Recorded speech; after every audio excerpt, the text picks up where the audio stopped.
welcome back to the Scarlet Faithful podcast. Welcoming back David Anderson to talk more Rutgers football. A little bit more than a week now ahead of the start of the 2024 season. And we wanted to cover one topic in particular for Rutgers football, and that is obviously high hopes for a special season. And this episode, we wanted to break it down with 5 players that we think could really solidify their legacies as special players at Rutgers in their careers with a really strong 2024 season, not only for the team, but individually as well. So let's start there, David. We're going to start at the back of the defense, and we're talking about a player that only is entering his second year at Rutgers, but Flip Dixon, with the year he had last year, coming in as a mid-career transfer, he really has a chance this year if he can have another standout campaign and maybe even take it a step farther in terms of his impact of being one of the best transfers that Rutgers has ever had, mid-career, coming in from another Big Ten program, of course, but having a 2-year impact the way he potentially could have with this 24 campaign. What are your thoughts on Flip Dixon? Yeah, it's kind of an interesting one because when we first started talking about what we wanted to do for this episode, this idea I had was just, is he really one of the best transfers Rutgers has had in the Big Ten era? And then I'm like, maybe he's one of the best transfers they've had in the last 25 years, which would be going back to the turn of the century, or maybe even of all time. And obviously, in the past, you have situations where usually a guy comes at the beginning, maybe they played a year or not even played, like an Aaron Lewis situation, or they come for their last year, like we had this period of grad transfers, or even before that existed. But I mean, really, for a guy who had an impact as a starter at another program and then coming to Rutgers and being really just the anchor of the secondary last year, I really think that Flip Dixon might not only be able to make a legacy that people will remember him as being a guy who helped lead this team to new heights, but also be an example for other guys who might be in the middle of their college career and be willing to make what would at the time was perceived as a lateral move and then turning it into something really, really special. So again, I think that he's more than his measurables as a college player, and I'm really excited what he can do this season. And I hope that at the end of the year, we're talking about him as a guy who is an all-time great transfer in the history of Rutgers football. Really good things at Rutgers. He obviously was impacted by injuries as well. But Flip Dixon, just in terms of the identity of this program, how important the defense is to this team taking the next step, and his role in it certainly has a chance to really solidify his legacy as one of like you said, one of the best transfers of all time in Rutgers history. Obviously, the portal is a whole new thing in recent years. Didn't have as many transfers in the past, but Flip Dixon certainly an opportunity to build on last season and really solidify his legacy. Let's move on now to Toure. Just as his potential to be one of the best defensive players in Rutgers history, obviously led them in sacks for 2 seasons before that torn ACL. Rutgers was, still building under Schiano. And then last year, just the strides he made coming back from injury, how important he was to this team. I mean, you could argue Dixon or Toure, who was more important to the defense. I tend to go towards Toure just because of his versatility. And obviously going into this season now, to be able to stack year after year of his impact, what he could mean to this defense and this team overall. What are your thoughts in terms of Toure going into his final season as a Scarlet Knight? There's so many ways to look at this. I mean, on one hand, with a good season, he could potentially pass his cousin Kumoko as the best pass rusher that we've seen in the Big Ten since Rutgers joined the Big Ten. As an overall defensive player, there have been a lot of great players that played especially under Schiano. You look at the McCourties, you look at plenty of those defensive linemen, the George Johnson, the Jamal Westermans, all those linebackers that came and went. But, I mean, really, you're talking about a guy who might be one of the top 4 defensive players if he does better than last year. And again, I think he has to do better than he did last year. But if he has a better season, a more impactful season than last year, he's probably one of the top 4 defensive players that they've had since the year 2000, which lines nicely with after Schiano arrived, his first tenure. So, I mean, I think that this is an incredible opportunity for him. You also look at like obviously Kasim Green is a 2-time defensive player of the year for the Big East. So, I mean, I think, yeah, the Big East isn't as good as the Big Ten, but unless he wins defensive player of the year, it would be hard for me to put him above Kasim Green. But it doesn't mean that I'm not going to look back at him and think that this is a great player in the history of Rutgers defense. The one thing that I will say, though, that may or may not help this, and I'm curious your take on it, is we're going to have to talk a lot about this when we talk more about the season preview about specifically linebackers, but I don't know if playing linebacker is the best for Rutgers or even his like impact on the field. I think what would make him more impactful is to be that chess piece that plays everywhere. But in terms of his long-term development, what's best for the player to set him up for the next level, it is playing as an inside linebacker. So there's kind of a lot of elements that can go a lot of different ways. In terms of, it's possible that he'll be a better football player even if he doesn't have as high of a legacy if he plays the whole season as a basically a middle linebacker. But it's interesting to think of it in that way, that yeah, if you just put him at pass rusher and just said, okay, rush the passer from the edge every time on 3rd and long, like he'll probably pile up more sacks. But is that best for the player or even the team as a whole? I don't know. So it's really kind of an interesting one. I wouldn't call it an X factor because like he already is an X factor, but just how this ends up manifesting itself on the field is kind of interesting heading into the season.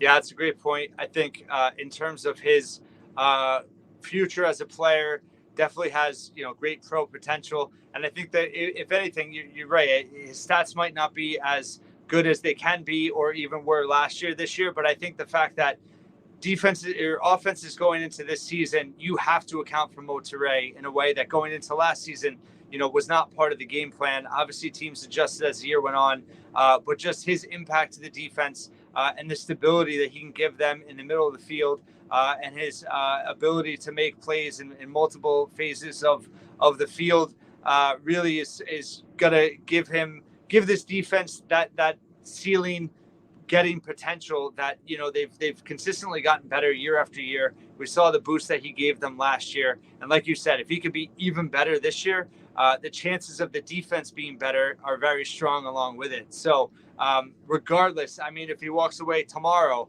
he's going to go down, for us, as one of the most memorable defensive players in quite some time. We'll call it the modern era, since 2000. But I think, yes, he has a chance. If he can have an all-conference type season, or even if he could win Defensive Player of the Year for the league, he would certainly be on a pedestal in terms of some of the greatest players ever at Rutgers, for sure. Let's shift to the offensive side of the ball now, starting at the line. Hollin Pierce, quite a story. Started as a walk-on, has been entrenched as a starter at left tackle for some time, has a very good chance to be playing on Sundays in the near future, has really flourished under Pat Flaherty as the offensive line coach. High hopes for him this season. Certainly, the gold standard in terms of the offensive line, having the highest ceiling as a player, and how far he's come. What are your thoughts on him in terms of what he needs to do, and where he could ultimately rank at that all-important left tackle position in Rutgers history? So this is a really interesting one because as we watch the ongoing NFL preseason, Rutgers has a good amount of guys that have been getting action in these preseason games. But I can tell you, you know how many offensive linemen are on NFL rosters right now? Zero. I mean, J.D. Dorenzo played a little bit last year, but I mean, he only was at Rutgers for 1 year, so I wouldn't say he's like an all-time legacy. Right. But on the flip side, Rutgers just has a lot of good. If you look at the course of the last, like a certain modern era, we've seen pretty good left tackle play for the most part. Even dating back all the way to like Sean O'Hara, which would be like right around the beginning of that. I mean, Rutgers, even, Raekwon O'Neal, Tariq Cole, Keith Lumpkin, Caleb Johnson played there for a year. And then going back to a 2006 team, you had tackle, even if we just started to say left tackle, but just tackle play with Jeremy Zuda and Pedro Sosa. And Zuda ended up being an interior lineman in the NFL. So there's a lot of, we've seen plenty of good tackle play. I would say that, along with cornerback, has been surprising strength of a team that has been up and down, to say the least. But Hollin Pierce as a pure left tackle, when people think about the great left tackles that Rutgers has had for, my entire lifetime. This is a guy who, with a really good season, especially if he becomes a high NFL draft pick, like, he's going to be one of the first ones that comes to mind. Obviously, the story you mentioned is going to add to that legacy, right? If we're really talking about the narrative here, not just the on the field results. But man, like, even when you look back, like when I was a kid, Harry Swain was playing in the NFL, but he was more known for being a defensive lineman at Rutgers than playing on the offensive side, right? So there's a lot at stake here. And for the good offensive lineman that Rutgers has churned out, like, offensive tackle itself, outside of Anthony Davis, has not been one of those spots. I mean, if you want to say the two most famous linemen in Rutgers football history, probably Alex Kroll, who we probably should have mentioned when we were talking about Flip Dixon as a mid-college transfer, having played at Yale before he came to Rutgers and being a college football Hall of Famer, and Anthony Davis being a first-round NFL draft pick. After that, like, it's a pretty wide open field in terms of, who is going to be remembered as all-time great Rutgers offensive tackles, or in Kroll's case, he was a center, so let's just say offensive lineman. And I think Hollin Pierce, for all the reasons you mentioned, he has a chance to, be one of those guys people remember. And it's not just because he's, a 6'8" monster of a human being. That, with a good season from the offense as a whole, especially if we see them be able to pass more, him being a more important part of the offense to, external observers, there's a lot that could come at the end of the season when we go back and look at what he was able to do here on the Banks. Yeah, and even more so with the fact that if this offense can take a step forward, he'll be remembered as the guy that anchored the offensive line that, has come so far, was such a problem for years and years and years. And obviously Pat Flaherty doing wonders with this offensive line, but also being able to get Hollin Pierce to that next level, and him being the anchor for this offensive line that potentially, with improved quarterback play, improved playmakers on the outside, having Monangai back for a second year, Sam Brown, this offense could be much improved, and Hollin Pierce would be probably the first thing you could point to in terms of a stabilizing force, and something that they knew 100% going into the season they could rely on that offensive line. Certainly has an opportunity to boost his resume and go down as, I think, Anthony Davis, of course, jumps out, but you just said it, not only was he a first-round pick, he was a 5-star recruit. So for Hollin Pierce to end his career in even the same conversation or same neighborhood would just make it that much more remarkable and more memorable as well. Moving on now, two more offensive players we wanted to mention. We got to give Christian Dremel love as a walk-on, what he's been able to do for this program, leading them in receiving last season. Obviously, never ideal to have a slot receiver as your leading receiver in terms of yardage, but he made some big plays. He was the most consistent playmaker in the receiving core last season, and now having more talent around him with Demir Miller. We're hoping Ian Strong steps up. Nassim Brantley's eligible now. You have a quarterback that we think is going to be more accurate. Dremel has a chance to, in the slot, with more of a deep threat on this passing game, we hope, could be even more dangerous and more effective in that slot. What do you think about him in terms of what he could finish his career at, going down as one of the best impactful walk-ons in Rutgers history, which is certainly saying something for this program? Yeah, they talked about and the reason I even thought of him when we were doing this is as they were talking about getting rid of walk-ons potentially in the future as the limit of rosters changes as college football continues to evolve. So, he might be able to cap a period of time in Rutgers where we've seen some great walk-ons. They have the whole wall that Schiano talked about, but they've never had a receiver recently that has done anything like this. And really, when you look at last year, they only played 4 receivers. Jaquay Jackson was kind of like hit or miss for whatever reasons you want to talk about. Ian Strong, was in and out. Isaiah Washington is a guy who had been completely inconsistent throughout his career. And we may look at it where if Rutgers continues to build on the momentum that they had last year, where he was your leading receiver in catches and yards, the one guy you could trust at wide receiver that was in the season when they flipped from, below 500 to over 500. And that's underrated. With a better passing game, we hope that every receiver has better stats. But to your point, if he has a little bit more help, there's entirely it's possible that he has less stats and is equally good, if not better. But I also think the more I've been thinking about this in recent days is he didn't have nearly as many pure slot catches where like he just runs a quick curl and like catches a quick pass as you would think a slot receiver should have. And a lot of that is on the quarterback and offensive design and everything like that. But there's definitely plays that may be open for him that he could have a season with 50 plus catches, maybe almost on the level of Xavier Restrepo that we saw from Miami in the bowl game. I mean, not a walk on, but in terms of like impact to the offense, I mean, if Dremel has that, people are going to remember this guy as not just looking like a barista, but being like a bona fide wide receiver for the Rutgers football program for many, many years. And whether that helps them get, quote, walk-ons in the future, I mean, that is all at the mercy of the new rules. But I think that he's going to be remembered if he can have another season as good or better than he had last year. Yeah, I agree. And also just the fact that, the stabilizing force in the receiving core, being a leader now with three players that you hope are big factors along with aside him, talking about Brantley, Miller, and Strong. But his impact in that regard, won the most improved player from spring a couple of years ago and just hit the ground running last year. That touchdown in Michigan, obviously everyone remembers. Everyone remembers. Yeah. So, I mean, he is just such a tough player. And I think he epitomizes what we've seen this program be able to build on under Schiano 2.0.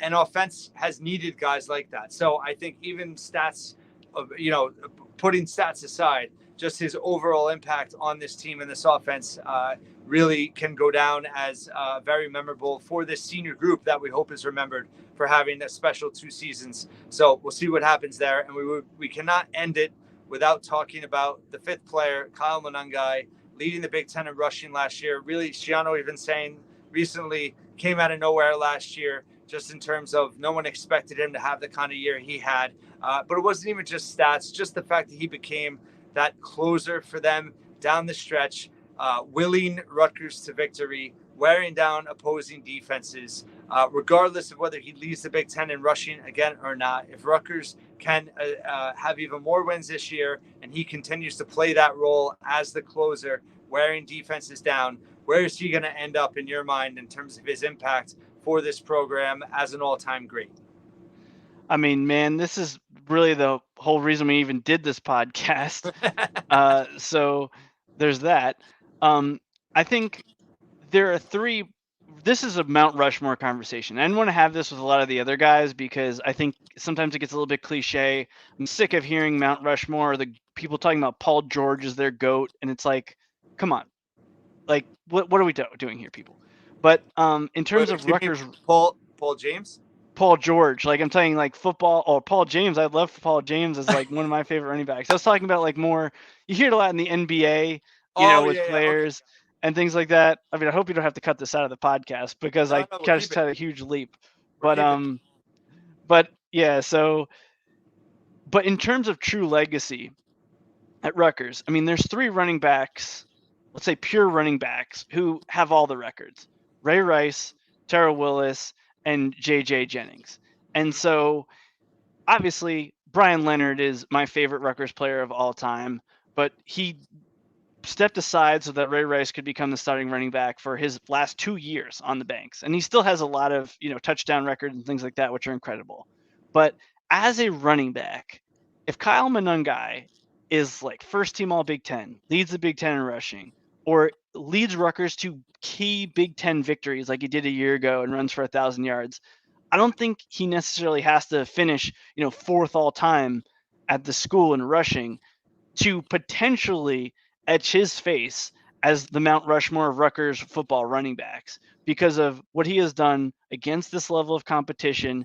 And again, kind of like Pierce, the story is part of the narrative that makes you who you are. And going from I saw somebody posting on the message boards about Jalen Berger, how he was just viewed as such a higher prospect. And then the career that he's had versus the career Monangai's had, that's going to be written into the history books as well. So I just look at it and it's like, can Kyle Monangai do enough to put his face next to Ray Rice, Willis Jennings, or if you don't like Willis because you think of he was benefit of, the time, place, team around him, whatever, you have an All-American tight end, Mark Battaglia, whatever, and you want to put Brian Leonard on there instead. Kyle Monangai at least has a case that he is one of those guys in the conversation for one of the greatest running backs in the history of Rutgers football. I know I hit on so many things. My brain's a little scattered on that one, but I mean, what do you think he has to do to go down in the history books as well as the memories of Rutgers fans this year? Yeah, well, going back to Terrell Willis, he did also have Bruce Presley, Thunder and Lightning. I was lucky enough to see them in person play many times as a young Right. teenager. But so they had that, and they did have Battaglia, like you said, they had good quarterback play, although those teams never succeeded the way we hoped. I think Monangai, the fact that, what he was able to do last year with very little help, with the most inaccurate quarterback in college football, with an offensive line that, to their credit, stepped up but was not thought of very high regard, with a receiving core that, to Dave Brock's credit, really got the most out of, I think, anyone kind of expected. He became the star and lifted this team.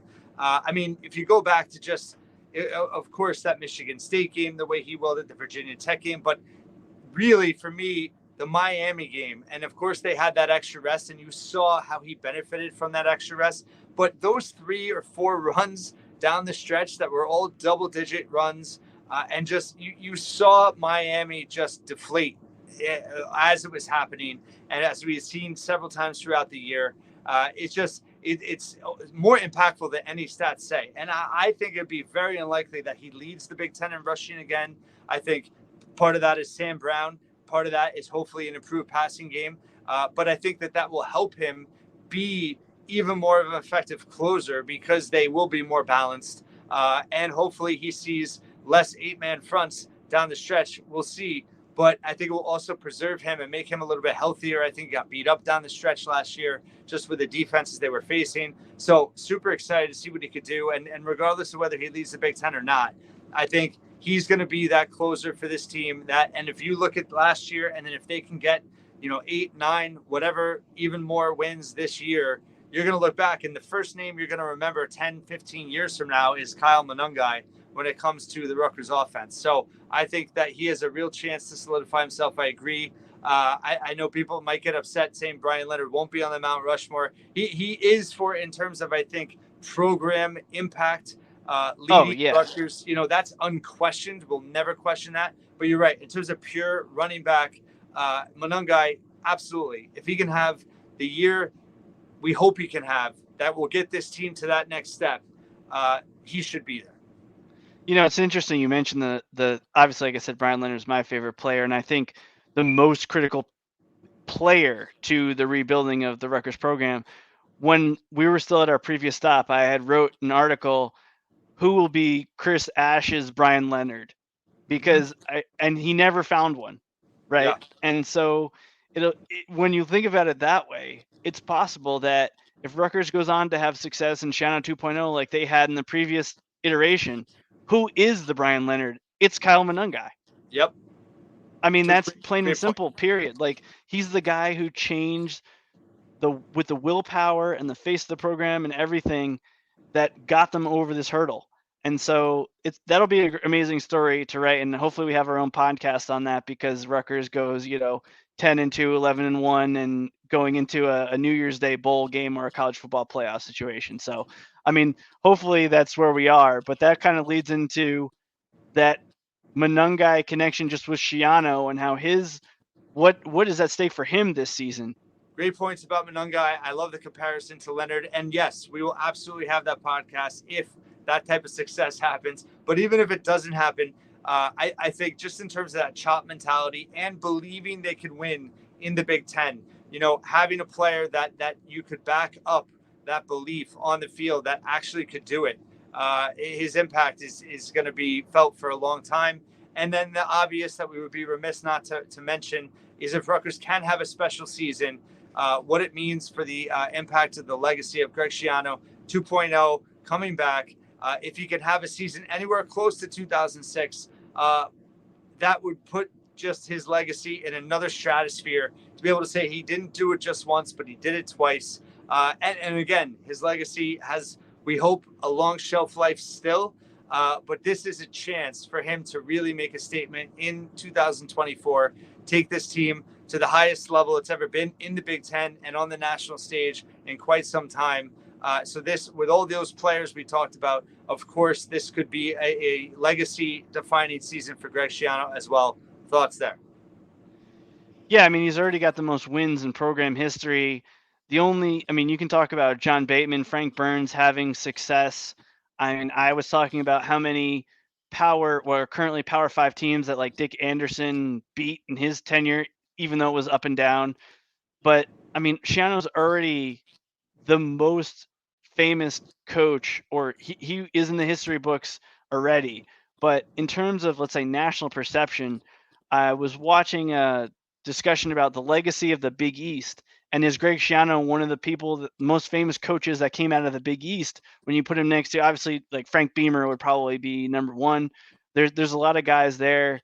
And it's like, that's debatable. But if Greg Schiano takes Rutgers to all-time success in the Big Ten, I think not only will his legacy now, but what he achieved the first time is also going to be viewed as an even higher level of achievement. And so you also kind of moving into this scenario where some of the other Big Ten programs are starting to change coaches more frequently. Like, we don't have Urban Meyer anymore. We don't have Jim Harbaugh anymore. Yeah, you have Kirk Ferentz. Even like James Franklin's one of the elder statesmen in the conference at this point. But to me, I think that the biggest takeaway is going to be when you say Big Ten coaches at the end of this season, is Greg Schiano, can he put himself in one of the first 3 or 4 that people think of? Because that's going to go a long way in terms of national perception. It's going to go a long way in terms of recruiting. And as much as I hate to say it, when it comes to, let's say, future college football playoffs, like 5, 6, 7, 8 years from now, perception does matter. And so if Greg Schiano for 5 years in a row has been considered one of the better or more famous coaches in the Big Ten, I mean, that's what legacy is. And so to have done that on the biggest or co-biggest stage along with the SEC in college football, I mean, that's going to mean a lot more than just the number of wins and losses that he's achieved at Rutgers more than anyone else so far. Yeah, I think you cracked the code. Just his impact on the perception of Rutgers football and the cachet that he brings on the national stage. Obviously, it's a big reason why Rutgers is picked as such a trendy sleeper right now to be a surprise team in the Big Ten and potentially challenge for a spot in the college football playoff. And if he can get to that, 9+ win territory, it's going to go down as a special season, and he's going to be lauded after the season by the national media. Listen, 8-4 would still be a real step up for the program, and with the way recruiting is going, this could just be a stepping stone to even better days ahead. So it might not be defined after this season, but yes, his legacy could certainly be furthered in terms of a positive way with a strong 2024. David Anderson, as always, thank you so much. Hope you enjoyed this episode in terms of the legacies that could be impacted by a strong 2024 season for Rutgers football. Just a little bit more than a week away now. Can't wait for them to kick off. We have plenty more coming. Thanks so much for listening and watching once again here at the Scarlet Faithful podcast.